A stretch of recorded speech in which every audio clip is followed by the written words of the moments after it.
Hey, I'm Dave Watkins, Watkins Films. As you can see, Halloween is in full force over here. I got lots of new lights hanging up, and I've been sipping on a little bit of this Sam Adams Jacko. That's pretty good stuff. It tastes a little pumpkiny, kind of a little bit like Halloween. Now, today we're going to take a look at this 1931 horror classic, Dracula, starring Bela Lugosi, and he says, "I want to suck your blood." He doesn't really say that in the film. He says, but he does say, "Listen to them, children of the night. What beautiful music they make," or something like that. You need to work on the accent, I think, but it's getting there. This is a 4K version put out by Universal Studios, and Universal Studios being the studio that originated the film.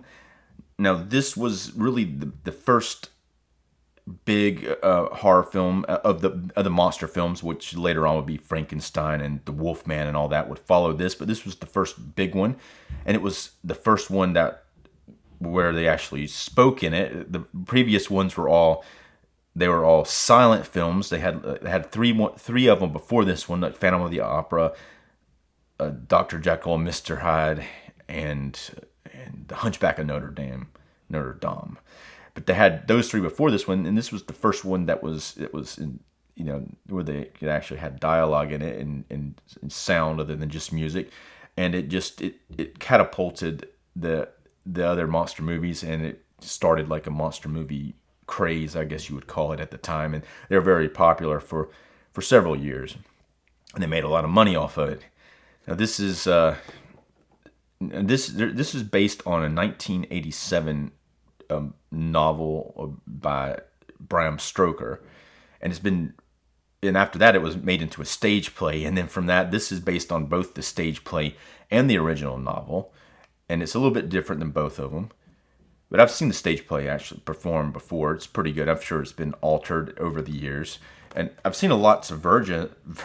I've seen lots of versions of this film as well. My favorite one is Francis Ford Coppola's Dracula, which stars Gary Oldman, Winona Ryder, Anthony Hopkins, and Keanu Reeves. But there's been a lot of. Hammer did a very nice Dracula series, which had Christopher Lee in it as Dracula, and Peter Cushing would typically play Van Helsing. And there's this one here with Frank Langella in it and Laurence Olivier playing Van Helsing. And they did make two. This is the same thing in the Dracula collections, the Blu-ray version, but they made two direct sequels to Dracula, including the son of Dracula and I think the daughter of Dracula. Dracula's daughter and son of Dracula, and then there was two kind of monster mash films like House of Frankenstein and House of Dracula. Now, Bela Lugosi didn't return for any of these films. Something weird was going on with his contract. I think he kind of just got screwed out of them. But his character does get killed at the end of the first one, the 1931 one. But in the House of Dracula, no, the House of Frankenstein, they bring him back to life. But here he's played by John Carradine instead of Bela Lugosi. And then the last one, Abbott and Costello Meet Frankenstein, which was kind of a spoof with Abbott and Costello meeting the monster, which is pretty funny. And Bela Lugosi does return to the part in that film, and he knocks it out of the park, I think. There's also this 1922 German film called Nosferatu, based on Bram Stoker's Dracula. Now here they didn't have permission to use the story, but they went ahead and did it anyway. And then the Bram Stoker estate sued them.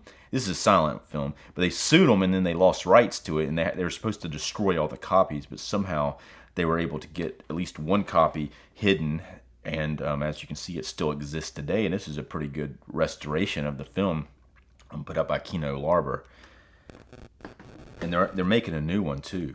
Robert Eggers, who did The Witch and The Lighthouse, is now making a Nosferatu movie, who we'll probably see in the near future.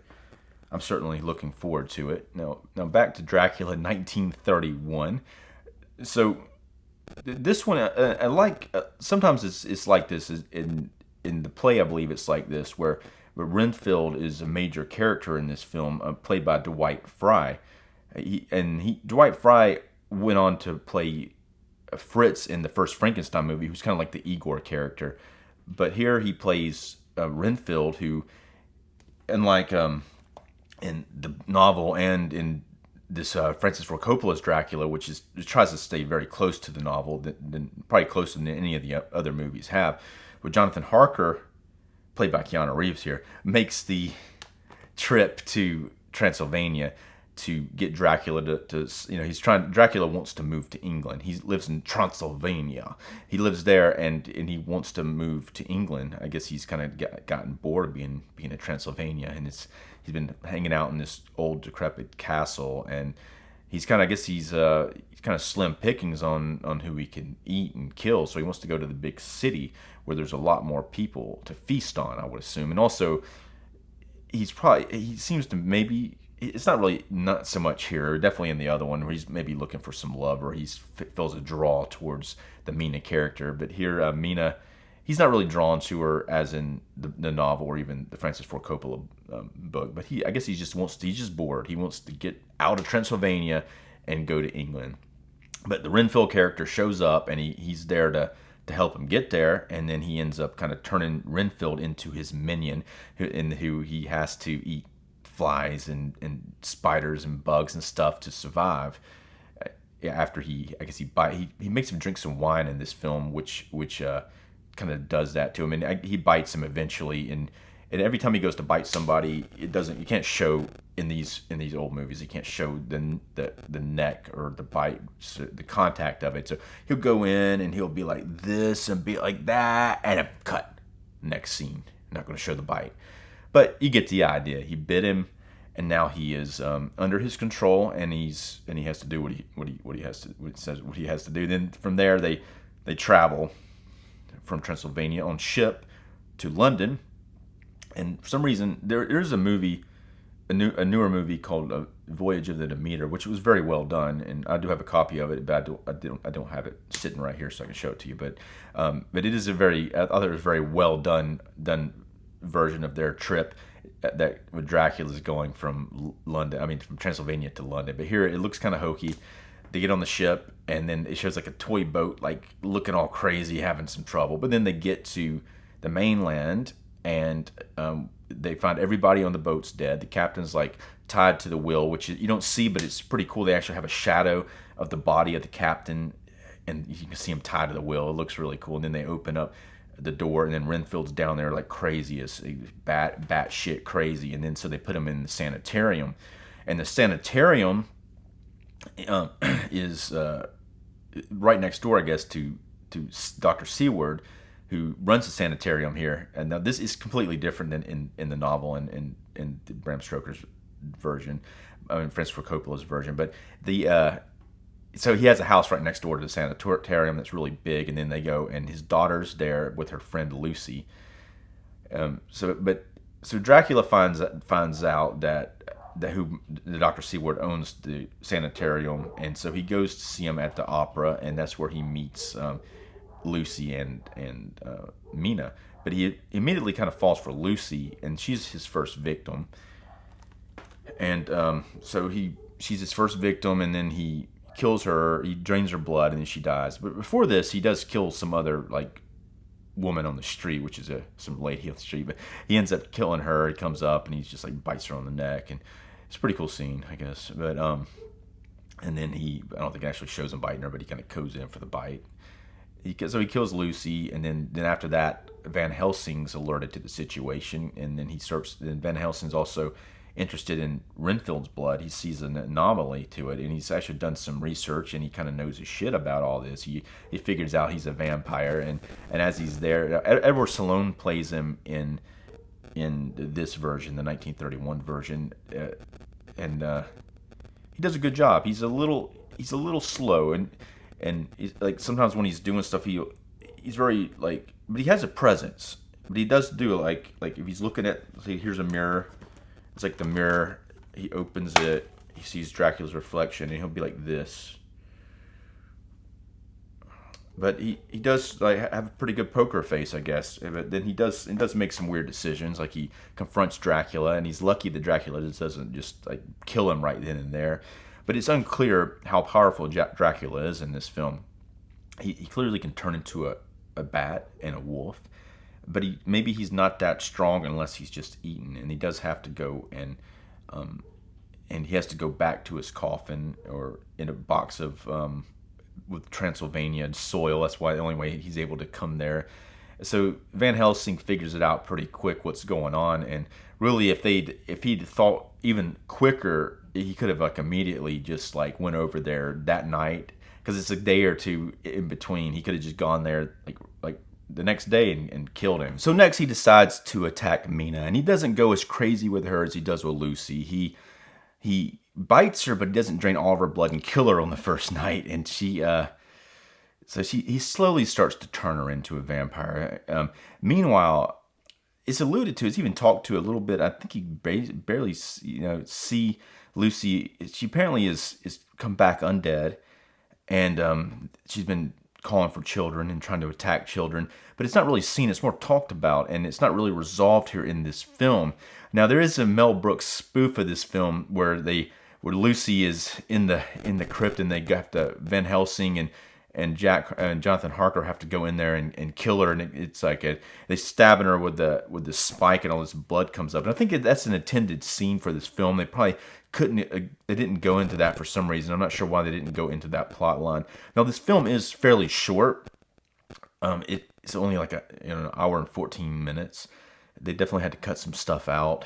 I don't think that scene was ever filmed, though, as far as I can tell. I think it's one that it should have been in here, but it wasn't. I've seen it in other versions, but it's not in this film. So then, the actress playing Mina, Helen Chandler, she does a good job. I really like her work, and especially once she becomes more of like a vampire, and she's trying to talk Jonathan Harker into coming out and removing all of the safeguards they've put in place to protect her from Dracula. Renfield's in this a pretty good bit, and he shows up a few times, and he kind of doesn't want Dracula to hurt Mina. I guess he's kind of gotten attached to her, maybe fallen in love with her, but he wants to protect Mina from Dracula, so he kind of betrays Dracula, which gets him killed. And then so they go back to the house that Dracula is renting now, Van Helsing and Jonathan Harker, after the sun starts to come up, and then they're able to kill him. So it's somewhat anticlimactic, but it works, and it's fairly simple. You think about Dracula, he made a big mistake. Obviously, he was born in Transylvania, but if he just stayed put there, and he could have just been eating those villagers, and for much longer time. But him having to go to London was a big mistake.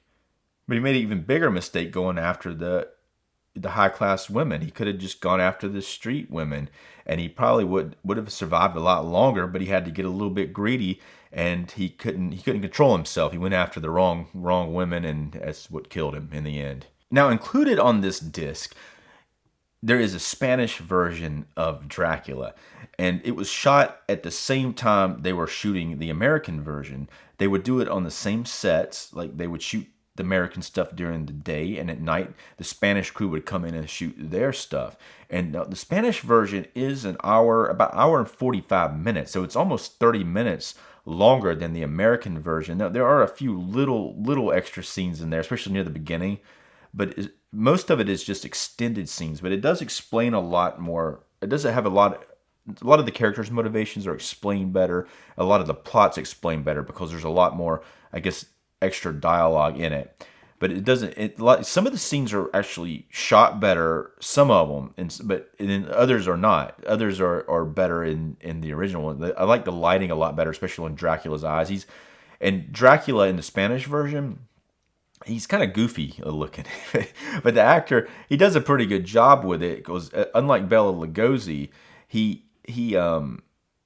very believable as far as like when he's not trying to be a vampire. He's very more believable at being nice and convincing people that he's not evil until he becomes evil. But he does this really goofy grin thing. I don't know if this maybe it's like I can't really do it, but he does this goofy grin when he's doing his sinister stuff. Now Bela Lugosi is very creepy and scary in this, and it's unsettling, kind of his performance. And he apparently didn't know English very good, but he he does some inflections on a lot of his words that are work very well, and it's very convincing as far as making it scary. Now, the other guys, I don't know his name, but the other actor, the Spanish actor, was more convincing as far as a real scene. You know, if this was really happening, and people wouldn't be as creeped out by the way this guy acts until they find out. He's more charming, I guess, and more likable until he's not suddenly, and that's the way it probably should be. But I prefer Bela Lugosi. Obviously, I think he does a damn fine job, and he's iconic in the role. Transfer here is it's a black and white movie from 1931, but they did a major restoration on this one. I'm not sure if it was done specifically for the 4K, but obviously this is in 4K. It's better than it's probably ever looked. But they did a major restoration on the film, and there's a video on here that shows you what they had to do, which is the film itself is probably in different reels. So I think for every 10 minutes of the film, there's a different reel. So they had to digitize all of the reels and bring them in digitally, and then they would bring them in and they would clean everything up. Now there was a lot of there's a lot wrong with this as far as the way that the film deteriorates over time. So there's a lot of problems with it, but they were able to go in and fix. Like I didn't see any kind of odd like hairs or anything like that, which you would see or flickers. It grains fairly heavy sometimes, but that's it's going to be that way. But there's no real major imperfections that do exist in. If you look at the restoration process, they were able to take like certain frames and fix things by different means. But they obviously did a lot of work on the restoration for this film, and it really shows. It looks fantastic, even though you may not appreciate it just by looking at it. But if you see it without the restoration, you know. And they did take the black levels down a lot, and they brought the contrast up, but they still kept some of the detail in there, so it all works out pretty good. So anyway, let's go ahead, and I'm going to score this film with a rating. I'm a scale from 1 to 5. Obviously you're gonna give the film a 5 because it's Dracula from 1931, and it started the whole Universal Monster franchise. The packaging's fine. Universal did a good job. I'll give them a 4. There's not a lot to this packaging, but let's go ahead and take a look at it. So this one came with a slip cover, and here's the inside with the same cover, and you have a 4K disc and a Blu-ray disc. It has a digital code as well, which I'm probably not going to use. Anyway, I'm Dave Watkins. If you haven't done so already, if you'd like this video, and subscribe.